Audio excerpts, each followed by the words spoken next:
तर आता एक मोठी बातमी समोर येते सोशल मीडियावरील। तो व्हिडिओ खोटा असल्याचा आता समोर येतोय। खोट्या व्हिडिओमुळे सामाजिक तणाव हा निर्माण झाला होता। तर तो व्हिडिओ आरोपीच्या मुलाचा नाहीच अशी माहिती आता समोर येते। तर व्हिडिओमुळे तणाव निर्माण झाल्याची माहिती समोर येते। पोलिसांचं पुणेकरांना शांततेचं आवाहनही करण्यात आलंय।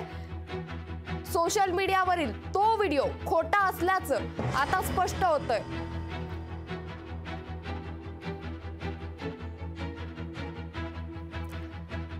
तर थोड्याच वेळापूर्वी पोलीस स्टेशनमधून बाहेर पडल्यावर रॅप सॉन्ग केल्याचा व्हिडिओ पोस्ट केल्याचं असं बातमी आली होती। पण सोशल मीडियावरील तो व्हिडिओ खोटा असल्याचं आता समोर आलंय।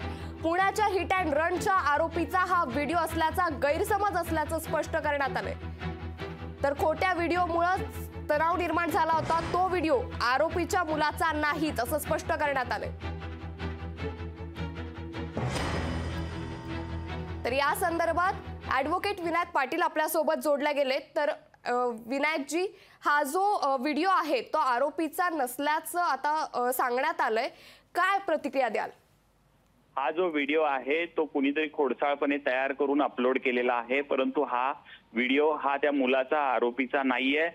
हा व्हिडिओ तो जो बोलतो व्हिडिओ मध्ये तोही तो मुलगा नाहीये।